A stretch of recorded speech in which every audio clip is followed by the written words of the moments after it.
hacen las lombrices para respirar abajo de la tierra? Eso me preguntó el otro día uno de mis mellizos de 5 años, cuando estábamos jugando en casa en el jardín y de repente se asomó una lombriz de uno de los canteros. Los chicos hacen preguntas como estas todo el tiempo. Y en general, ¿qué pasa? Se nos pasan de largo.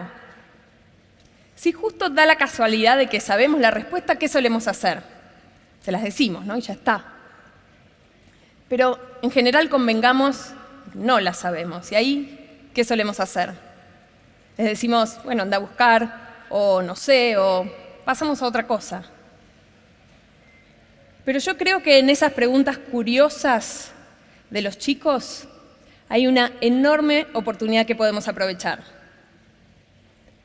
Desde hace casi 20 años me dedico a la educación. Trabajo con escuelas, con maestros, con directores, tratando de potenciar lo que pasa en el aula para formar chicos curiosos, con pensamiento crítico y preparados para la vida. Y desde hace 5 años también soy madre. Y en estos años de charlas con madres y padres amigos y conocidos, todos me hacen siempre la misma pregunta. ¿A qué escuela me conviene mandar a mis hijos?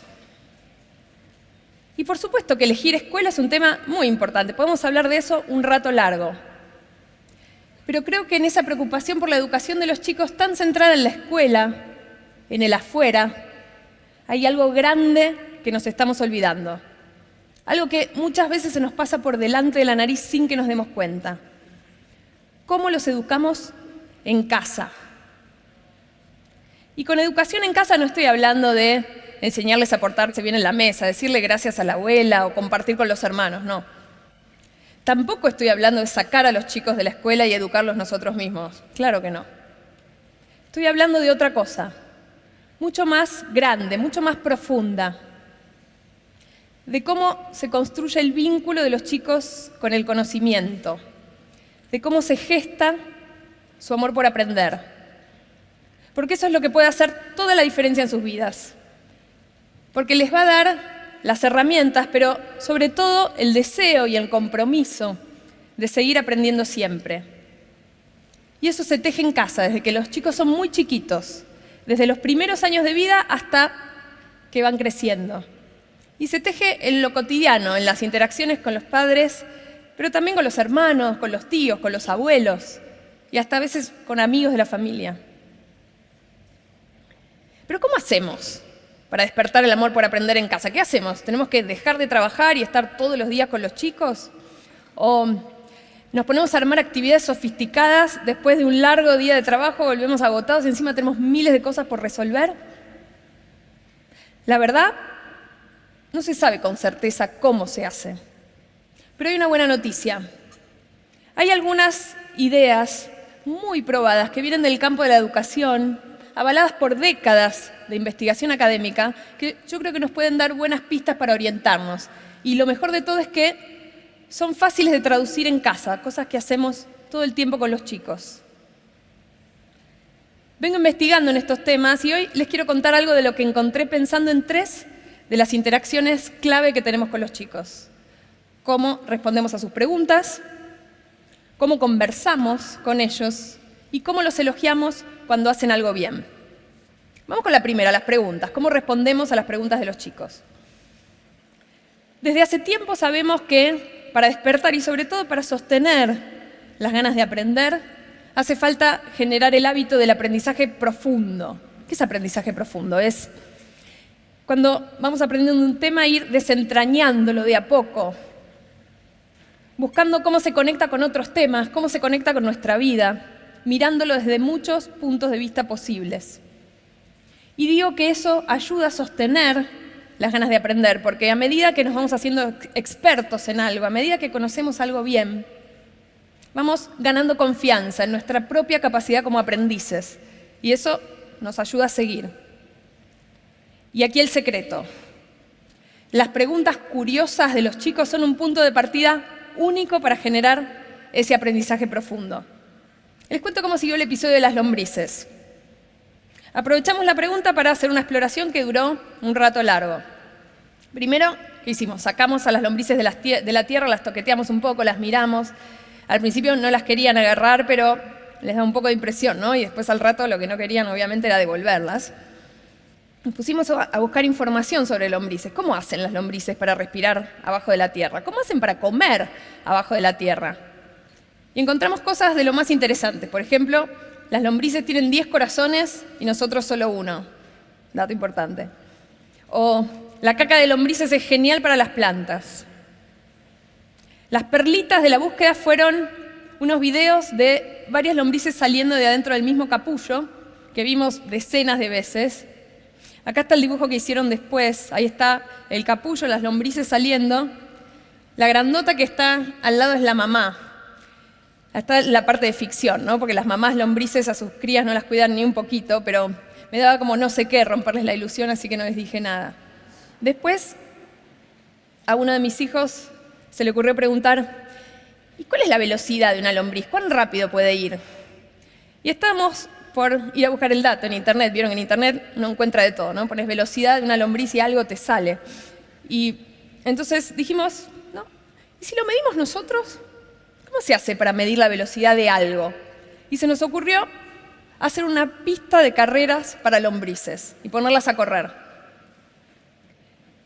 La verdad que la carrera muy bien no funcionó, porque las lombrices no se dieron por enteradas y no iban para el mismo lado.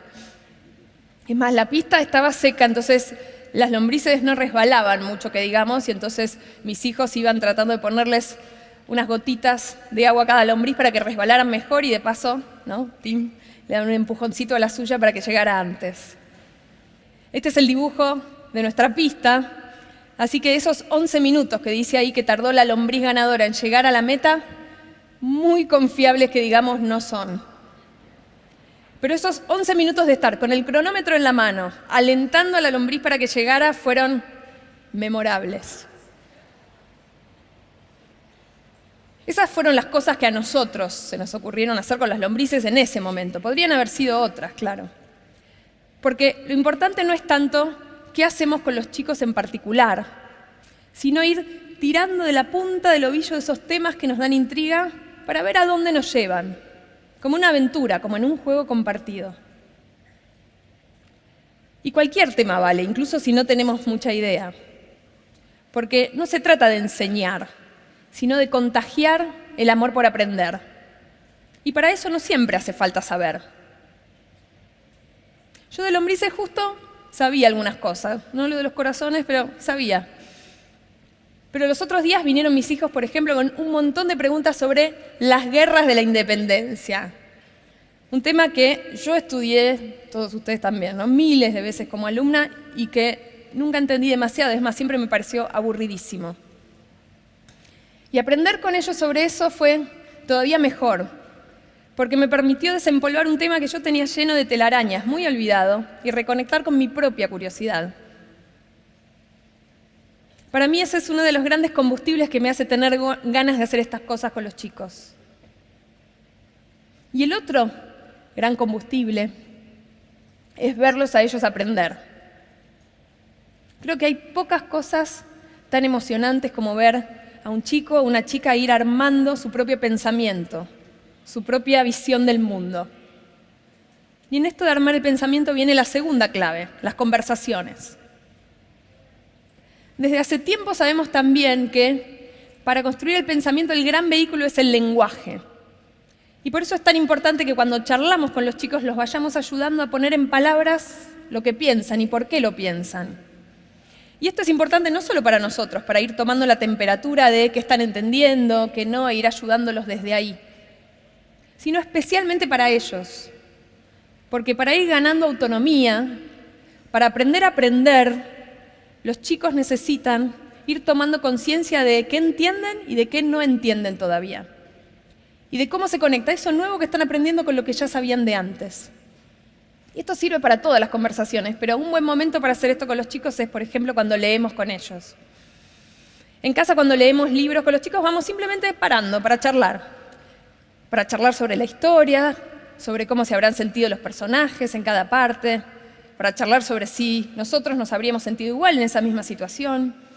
Pensamos otros finales posibles, por ejemplo, ¿qué habría pasado si la Cenicienta se hubiera ido a las 12:30 del baile? O pensamos si les recomendarían ese libro a otros chicos. ¿Qué les dirían para que tuvieran ganas de leerlo? O, por ejemplo, tratamos de ver quiénes escribieron esos libros. ¿Ya habíamos leído otro libro de ese autor o de esa autora? ¿Se parece en algo a este que estamos leyendo ahora? O nos fijamos a quiénes están dedicados los libros. El otro día, por ejemplo, un libro decía a Toto, mi fiel compañero de aventuras. ¿Quién sería Toto? ¿Su perro? ¿Su hermano? ¿Su mejor amigo? Y hacemos esto también para que los chicos se vayan dando cuenta de que los libros y cualquier obra, como una película, una obra de teatro, un cuadro, un invento, no están hechos por superhéroes, sino por gente de carne y hueso, como ellos.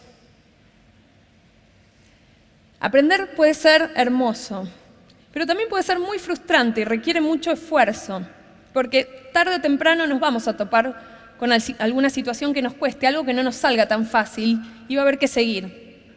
Y para eso necesitamos estar motivados. Y acá viene la tercera y última clave, los elogios. Y esta me encanta porque creo que es la más fácil de implementar, pero la que todos hacemos al revés. ¿Qué hacemos las mamás, los papás, ni hablar de los abuelos, cuando los chicos hacen algo bien? Nos elogiamos, ¿no?